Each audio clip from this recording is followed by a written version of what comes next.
Hello students, hope you are doing great. I, Anil Balram, your online teacher, welcome you once again to your own channel Accounts Aptitude. Now we present video 6 of the chapter Retirement of a Partner.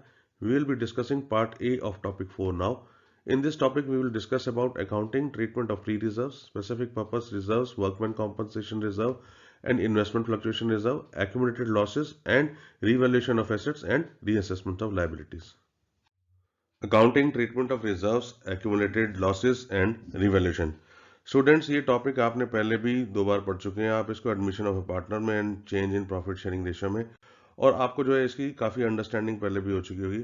आइए जो है इस chapter को हम quickly revise कर लेते हैं, because retirement में भी जो है ये सेम कॉन्सेप्ट जो है इसके बीच में एप्लीकेबल होंगे ऑन ट्रीटमेंट ऑफ रिजर्व्स या एक्यूमुलेटेड लॉसेस या फिक्टिशियस एसेट्स और revaluation of assets and liabilities के। On retirement of a partner, the partner scan firm's financial position balance sheet, that is reserves, accumulated losses, assets and liabilities. Retirement of a partner के समय पे partners जो हैं firm की financial position को scan करते हैं। फर्म की फाइनेंशियल पोजीशन जो है बैलेंस शीट से पता लगती है। सो उसमें जितने भी रिजर्व्स हैं, एक्यूमुलेटेड लॉसेस, एसेट्स और लायबिलिटीज जो हैं उनको अच्छी तरीके से स्कैन किया जाता है। Free reserves like general reserve, profit and loss account, credit balance, these are distributed among partners in their existing profit sharing ratio. अभी जब ये बैलेंस शीट की स्कैनिंग हुई तो हमें कुछ फ्री रिजर्व्स मिले, जैसे जनरल रिजर्व या प्रॉफिट एंड लॉस अकाउंट का क्रेडिट बैलेंस हो सकता है। ये डिस्ट्रीब्यूट कर दिए जाते हैं सभी पार्टनर्स के बीच में उनके एग्जिस्टिंग प्रॉफिट शेयरिंग रेशियो में। Specific purpose reserves like workman compensation reserve are compared with any workman claim. Investment fluctuation reserve is compared with market value of investments, and any excess reserve is distributed to existing partners in their current profit sharing ratio, and any short reserve is taken to the revaluation account. अब हमारे पास कुछ specific purpose reserve भी हो सकते हैं, जैसे जो है कोई वर्कमैन क्लेम ना आ जाए तो उसके लिए वर्कमैन कॉम्पनसेशन रिजर्व बनाया हो सकता है। इसी तरीके से अगर हमने कुछ इन्वेस्टमेंट्स कर रही हैं और उसकी मार्केट वैल्यू जो है ऊपर नीचे हो सकती है, तो उसको अगेंस्ट में गार्ड करने के लिए हमने कुछ इन्वेस्टमेंट फ्लक्चुएशन रिजर्व बनाया हो सकता है। So at the time of retirement जो है ये जो स्पेसिफिक पर्पस रिजर्व्स हैं ये उनके रेस्पेक्टिव जिस भी पर्पस के लिए बना रखे हैं उस चीज से कंपेयर किए जाते हैं। For example workman compensation reserve जो है ये देखा जाता है कि कोई वर्कमैन ने कोई क्लेम तो नहीं कर रखा। अगर वर्कमैन ने कोई क्लेम कर रखा है तो वो जो है पे कर दिया जाता है यूटिलाइजिंग दिस रिजर्व। और अगर जो है क्लेम का अमाउंट कम है और रिजर्व का अमाउंट ज्यादा है, मतलब रिजर्व कुछ बच गया है, तो वो सभी पार्टनर्स में बांट दिया जाता है। इसी तरीके से जो है इन्वेस्टमेंट्स में देखा जाता है कि कोई डिक्लाइन तो नहीं है, उनकी मार्केट वैल्यू कम तो नहीं हो गई है, तो जितने से वो कम हो गई है उतने वैल्यू से उसको रिजर्व में एडजस्ट कर लिया जाता है। और अगर जो है रिजर्व कुछ बच जाता है, इन्वेस्टमेंट फ्लक्चुएशन रिजर्व, तो वो भी जो है पार्टनर्स में डिस्ट्रीब्यूट कर दिया जाता है उनकी करंट प्रॉफिट शेयरिंग रेशियो में। यहाँ पे ये इंपॉर्टेंट है कि अगर हमें ये लगता है कि क्लेम जो है वर्कमैन कॉम्पोजिशन रिजर्व से ज्यादा है या decline in value of investment जो है वो इन्वेस्टमेंट फ्लक्चुएशन रिजर्व से ज्यादा है, तो उसको रिवैल्यूएशन अकाउंट में डेबिट कर दिया जाता है। Any undistributed losses or fictitious assets are written off and charged to the existing partners in their current profit sharing ratio. अब हमें ये हो सकता है कि हमें कुछ बैलेंस शीट में फिक्टिशियस एसेट्स दिख रही हैं या अनडिस्ट्रीब्यूटेड लॉसेस दिख रहे हैं। फॉर एग्जांपल कोई डेफर्ड रेवेन्यू एक्सपेंसेस दिख रहा है, कुछ एडवर्टाइजमेंट एक्सपेंसेस दिख रहे हैं जो कि चार्ज नहीं किए गए P&L को, या हमारे को कोई अनडिस्ट्रीब्यूटेड लॉसेस जैसे कोई प्रॉफिट एंड लॉस अकाउंट का डेबिट बैलेंस पड़ा हुआ है पिछले साल का। सो ये भी जो है हमारे को राइट ऑफ कर देने होते हैं, और सभी जो एग्जिस्टिंग पार्टनर्स हैं उनकी करंट प्रॉफिट शेयरिंग रेशियो में ही उनको चार्ज कर लिया जाता है, उनके कैपिटल अकाउंट में डेबिट कर दिया जाता है। Partners reevaluate market value of fixed assets and remeasure current assets and current liabilities. Any change in the value of assets or liabilities is dealt via revaluation account, and the resultant gain or loss is shared amongst all the existing partners in their current profit sharing ratio.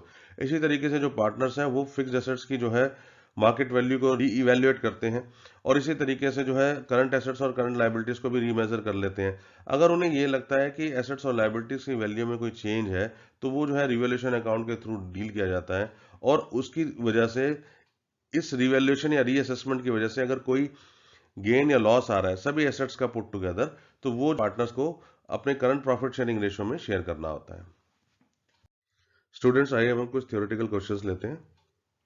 Question number 22. Why does a firm revalue its assets and reassess its liabilities on retirement or death of a partner? Retirement या death of A partner के event पे जो firm जो है अपनी assets को क्यों revalue करती है या अपनी लायबिलिटीज को क्यों रीअसेस करती है? इसका आंसर है At the time of retirement or death of a partner, assets are revalued and liabilities are reassessed so that the profit or loss arising on account of such revaluation up to the date of retirement or death of a partner may be ascertained and adjusted in the capital accounts of all the partners in their old profit sharing ratio. Retirement या death of A partner के time पे assets को revalue किया जाता है और liabilities को remeasure किया जाता है, ताकि अगर कोई भी गेन या लॉस है जो कि इस रिवैल्यूएशन की वजह से आ रहा है up to the date of retirement और up to the date of death of partner, वो निकाल लिया जाए और जो है पार्टनर्स के कैपिटल अकाउंट में वो एडजस्ट कर दिया जाए। ये जो गेन और जो लॉस है ये जो है उनकी ओल्ड प्रॉफिट शेयरिंग रेशियो में ही पार्टनर्स के अकाउंट में बांट दिया जाता है। Question number 23, state the ratio in which the partners share gain or loss from revaluation of assets and liabilities। Revaluation का ऑफ एसेट्स एंड लाइबिलिटीज का कोई भी जो गेन या लॉस निकल के आ रहा है वह किस रेशियो में जो है पार्टनर्स आपस में बांट लेते हैं। तो इसका आंसर सिंपल है, एनी गेन और loss due to revaluation is divided amongst all the partners including the retiring in their existing profit sharing ratio. कोई भी लॉस या जो गेन है जो कि रिवैल्यूएशन की वजह से निकल के आया है वो सभी पार्टनर्स आपस में शेयर करेंगे इन their existing profit sharing ratio before retirement. State the ratio in which the partners at the time of retirement of a partner share the accumulated profits and losses। Eight the time of retirement of A partner अगर कुछ accumulated profits and losses पड़े हुए हैं वो किस ratio में जो है पार्टनर्स आपस में शेयर करेंगे। तो इसका भी आंसर बहुत सिंपल है, the accumulated profits and losses at the time of retirements are divided amongst all the partners including the retiring partner in their existing profit sharing ratio. कोई भी एक्यूमुलेटेड प्रॉफिट या losses है वो सभी partners बांटेंगे उनकी अपनी एग्जिस्टिंग प्रॉफिट शेयरिंग रेशियो में। Question number 25, M, N and G were partners in a firm sharing profits and losses in the ratio 5:3:2. On 31st March 2016, their balance sheet was as under. On the liability side, we have creditors 55,000, general reserve 30,000, capitals M 1,50,000, N 1,25,000, G 75,000, total 3,50,000, total of liabilities 4,35,000. On the asset sides, we have cash 40,000, debtors 45,000, less provision 5,000, net debtors 40,000, stock 50,000, machinery 1,50,000, patents 30,000, building 1 lakh, profit and loss account 25,000. Total of all the assets is 4,35,000. M retired on the above date and it was agreed that debtors of rupees 2,000 will be written off as bad debts and a provision of 5% on debtors for bad and doubtful debts will be maintained. Patents will be completely written off and stock, machinery and building will be depreciated by 5%. And unrecorded creditors of rupees 10,000 will be taken into account. N and G will share the future profits in the ratio of 2:3. Goodwill of the firm on M's retirement was valued at rupees 3 lakh. Prepare revaluation account, capital accounts of the partners and the balance sheet of the reconstituted firm। एक firm है जिसके बीच में 3 partner है M, N और G और उनकी current profit sharing ratio है 5:3:2।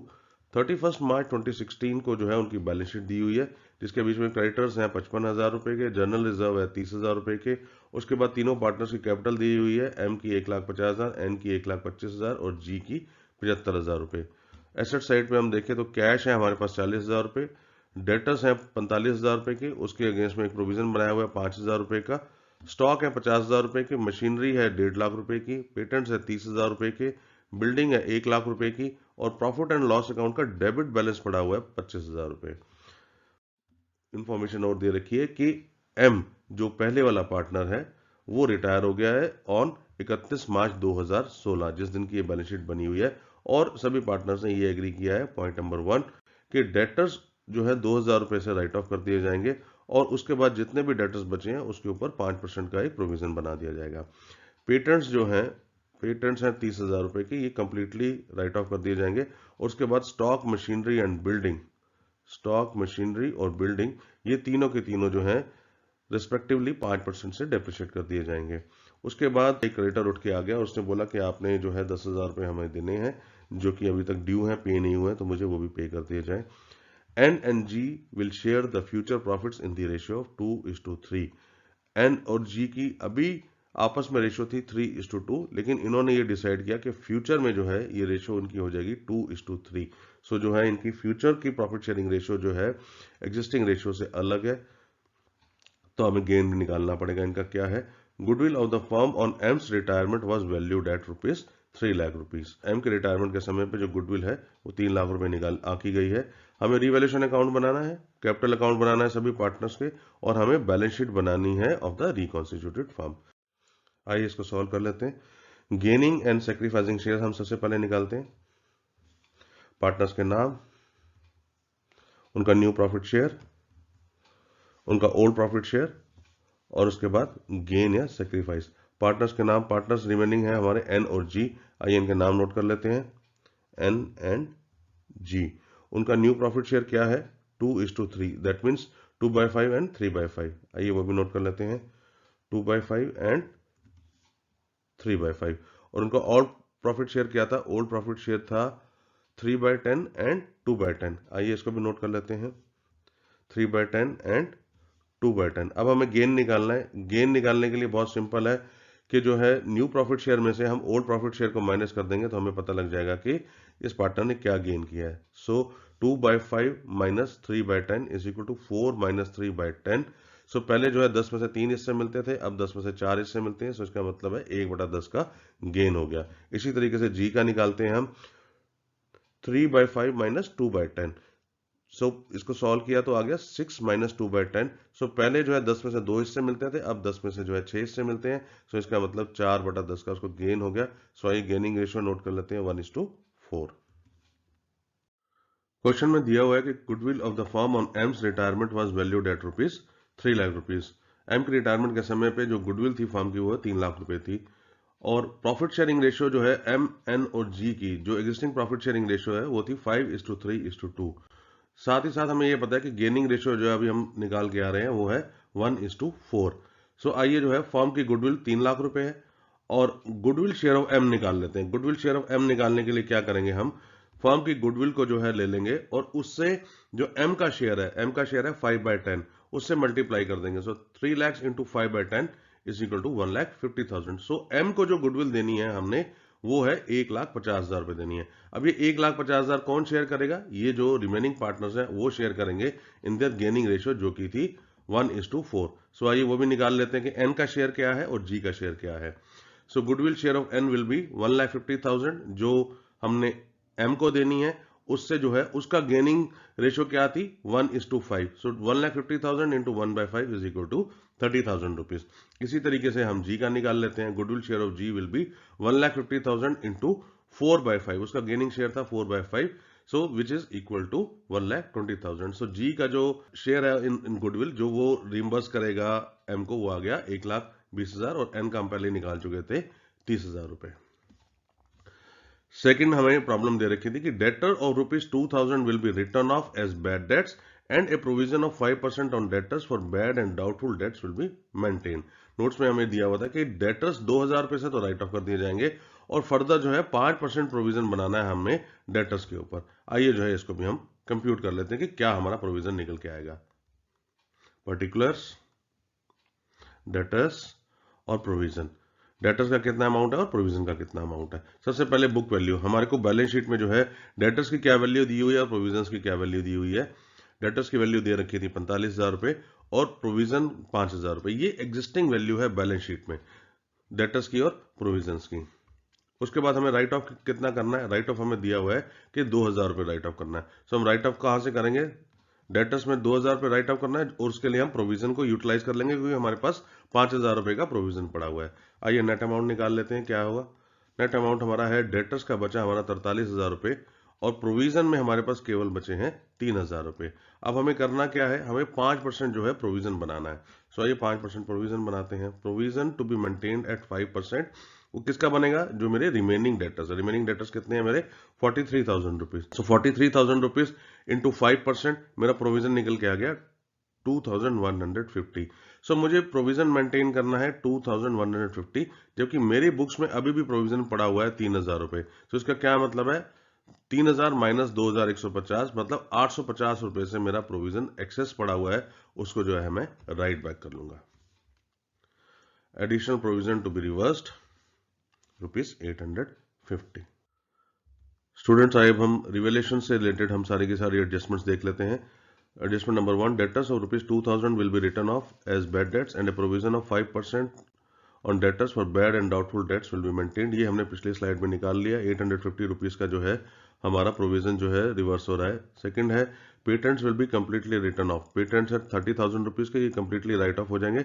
उसके बाद स्टॉक, मशीनरी एंड बिल्डिंग जो है वो 5% से डेप्रिशिएट कर देने हमने। अनरिकॉर्डेड क्रेडिटर जो है of ₹10,000 will be taken into account. So ये भी जो है रिवैल्यूएशन में लॉस हो जाएगा। सो ये रिवैल्यूएशन अकाउंट को हम ड्रॉ कर लेते हैं।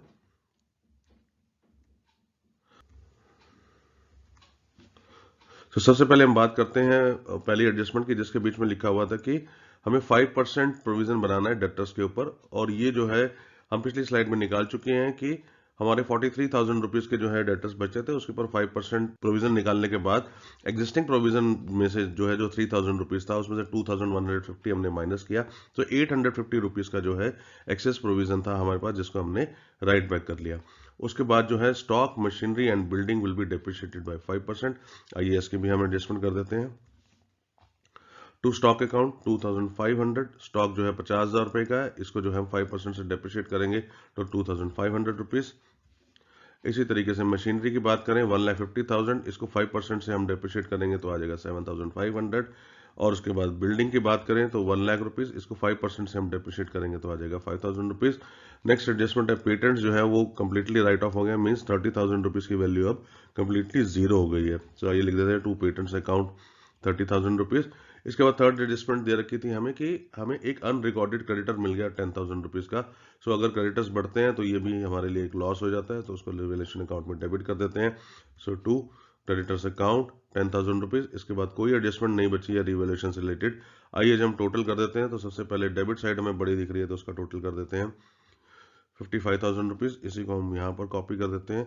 ₹55,000 में से ₹850 हम माइनस कर देंगे तो हमारा लॉस निकल के आ गया 54,150। ये जो लॉस है 54,150, जितने भी एग्जिस्टिंग पार्टनर्स हैं एम, एन और जी, वो अपनी एग्जिस्टिंग प्रॉफिट रेशो में उनके कैपिटल अकाउंट में डेबिट कर दिया जाएगा। सो हम लिख लेते हैं by loss transfer to M's capital account 54,150 जो कि लॉस है, और उसका शेयर 5/10।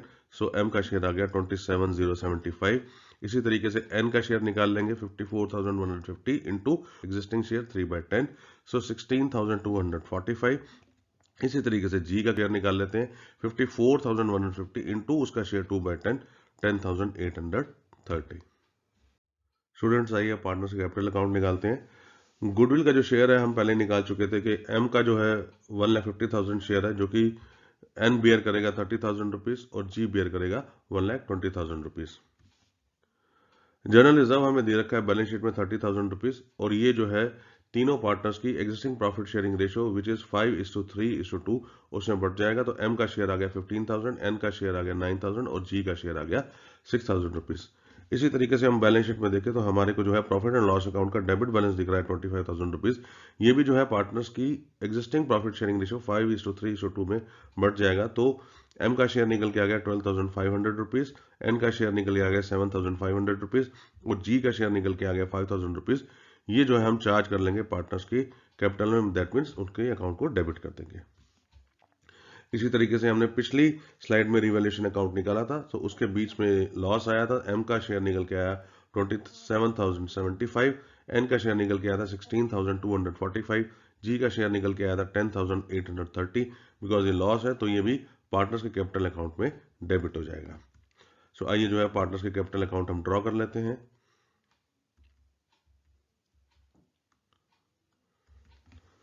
तो सबसे पहले जो है हम ओपनिंग बैलेंस से शुरू करते हैं। एम का 1,50,000, एन का 1,25,000 और जी का 75,000 रुपये। सो आइए हम क्रेडिट साइड में इसको नोट कर लेते हैं। By balance brought down, M 1,50,000, N 1,25,000 और जी 75,000 उसके बाद एक एक करके बाकी एडजस्टमेंट्स करते हैं। गुडविल का शेयर जो है एम को मिलना है 1,50,000 रुपये, और जो कि एन और जी ने शेयर करना है 30,000 और 20,000। सो आइए इसको भी हम क्रेडिट कर देते हैं एम की कैपिटल अकाउंट में। By N's capital account ₹30,000, by G's capital account ₹1,20,000। यही जो है हम एंट्री जो है एन और जी के कैपिटल अकाउंट में भी हम कर देते हैं। तो हम यहाँ पर लिख देंगे 2M's कैपिटल अकाउंट, उसके बाद एन का 30,000 रुपीज़ उसके अकाउंट में डेबिट हो गया और जी के अकाउंट में 1,20,000 रुपीज़ डेबिट हो गया। जनरल रिजर्व जो है वो हम तीनों पार्टनर्स में बांट देते हैं। सो आइए इसको क्रेडिट कर देते हैं पार्टनर्स के अकाउंट में bye general reserve which is 15,000 rupees, 9,000 and 6,000 rupees, 15,000, 9,000 and 6,000 rupees. Next है प्रॉफिट एंड लॉस अकाउंट का डेबिट बैलेंस, जो 25,000 रुपये है ये पार्टनर्स को चार्ज हो जाएगा, उनके कैपिटल अकाउंट में डेबिट हो जाएगा। सो आइए इसको भी रिकॉर्ड कर लेते हैं। To profit and loss account, M का शेयर 12,500, एन का 7,500 और जी का 5,000 रुपीज़। नेक्स्ट है रिवोल्यूशन में लॉस हुआ था हमारे को। सो आइए इसको भी जो है हम पार्टनर्स के कैपिटल अकाउंट में डेबिट कर देते हैं। सो टू रिवैल्यूएशन अकाउंट, एम का 27,075, एन का 16,245 और जी का 10,830। सो इसके बाद और कैपिटल अकाउंट में हमें कोई एडजस्टमेंट नहीं दिख रही है करने के लिए। सो आइए एक एक करके जो है हम कैपिटल अकाउंट जो है क्लोज करते हैं। तो सबसे पहले हम स्टार्ट करते हैं एम से। सो एम का जो है हमने देखा जो क्रेडिट साइड है वो हमें बड़ी लग रही है। सो 3,15,000 रुपीज़, इसी को जो है हम यहाँ नोट कर लेते हैं 3,15,000 रुपीज़। उसमें से ये जो दो डेबिट की एंट्रीज हैं वो हम माइनस कर देते हैं। सो बैलेंस जो है उसके एम के लोन अकाउंट में ट्रांसफर हो जाएगा 2,75,425 रुपीज़। नेक्स्ट पार्टनर की बात करते हैं। सो एन की बात करते हैं। सो एन की क्रेडिट साइड बड़ी लग रही है। सो हमने टोटल किया 1,34,000 रुपीज़। इसमें से जो है ये डेबिट साइड में जितने भी अमाउंट्स हैं इसको माइनस कर देते हैं। सो बाकी बचा हुआ उसका बैलेंस निकल के आ जाएगा। To balance CD 80,255 rupees. आइए हम जी की बात करते हैं। सो जी की बात करें तो हमें दिख रहा है कि डेबिट साइड बड़ी है और क्रेडिट साइड छोटी है। सो पहले हम डेबिट साइड का टोटल लगा लेते हैं विच इज़ 1,35,800 और इस 1,35,800 में से ये 75,000 प्लस 6 81,000 माइनस कर देते हैं। सो इसका बैलेंस निकल के आ जाएगा और डेबिट साइड। सो जी की जो कैपिटल है उसका डेबिट बैलेंस निकल के आ गया 54,830। स्टूडेंट्स आइए अब हम बैलेंस शीट ड्रॉ कर लेते हैं। Capital and liabilities, amount, assets and amount. तो सबसे पहले जो है हम कैपिटल एंड लायबिलिटी साइड से स्टार्ट करते हैं। सो कैपिटल की अगर हम बात करें, सो एम तो रिटायर हो गया, सो उसका तो है लोन बन गया। एन का जो है क्रेडिट बैलेंस आ रहा था और जी का जो है डेबिट बैलेंस आ रहा था। सो आइए हम इसको नोट कर लेते हैं। सबसे पहले कैपिटल में जो है एन का बैलेंस निकल के आया था 80,255। नेक्स्ट है एन का लोन अकाउंट। सो एम का लोन अकाउंट हम नोट कर लेते हैं 2,75,425। ये हमने पिछली स्लाइड में अभी निकाला है। उसके बाद जो है जी जो है उसकी हम बात करें तो वो इसका कैपिटल का जो है डेबिट बैलेंस आया था, तो हम एसेट साइड पर नोट कर लेंगे। जनरल रिजर्व हम पहले ही बांट चुके हैं और क्रेडिटर्स में जो है 10,000 रुपीज़ ऐड हो गए थे। आइए उसको भी हम नोट कर लेते हैं। Creditors 55,000 rupees plus 10,000 rupees 65,000 rupees. Asset size की बात करें तो कैश में कोई बदलाव नहीं है, सो कैश को हम एज इट इज़ नोट कर लेंगे 40,000 रुपीज़। डेटर्स की बात करें तो इसमें जो है 2,000 रुपये रिड्यूस हो गए थे, हमने राइट ऑफ कर दिए थे। सो डेटर्स जो है अब नई वैल्यू आ गई 43,000 रुपीज़। और प्रोविजंस की अगर हम बात करें सो वो 5% मेंटेन किया गया था 2,150 रुपीज़ से। सो हमारे डेटर्स जो नेट है वो 40,850 रुपीज़ हैं। स्टॉक की हम बात करें तो इसके बीच में 5% की डेप्रिसिएशन थी, तो हम नोट कर लेते हैं कि स्टॉक की नई वैल्यू है 47,500। मशीनरी की बात करें तो अगेन 5% डेप्रिसिएशन थी। सो आइए उसको नोट कर लेते हैं। इसकी नई वैल्यू है 1,50,000 माइनस 7,500, 1,42,500। नेक्स्ट आइटम है पेटेंट्स। ये कंप्लीटली राइट ऑफ हो गए थे तो इसकी वैल्यू 0 हो गई थी। बिल्डिंग की बात करें तो इसके बीच में भी 5% डेप्रिसिएशन है। आइए इसको नोट कर लेते हैं। Building current value 1 lakh minus 5,000 rupees 95,000 rupees. Profit and loss account हमने बांट दिया और जो पार्टनर है जी, इसका कैपिटल का डेबिट बैलेंस आ रहा था, आइए वो भी हम नोट कर लेते हैं। GS capital account 54,830। आइए जो है अब कोई और आइटम नहीं बची है तो टोटल लगाते हैं दोनों साइड का। कैपिटल एंड लायबिलिटीज का 4,20,680। इसी तरीके से एसेट साइड का टोटल लगाते हैं तो वो भी 4,20,680। Students, thanks for watching this video. Please press the like button if you found the video informative and subscribe to your channel Accounts Aptitude. In case you need more information on any topic, please comment below. Further, we request you to share this video with your friends so that they can also enhance their knowledge watching this video. Please do visit our website www.accountsaptitude.com to get study notes, past year questions and solutions. You can also email us at info@accountsaptitude.com. Take care and goodbye.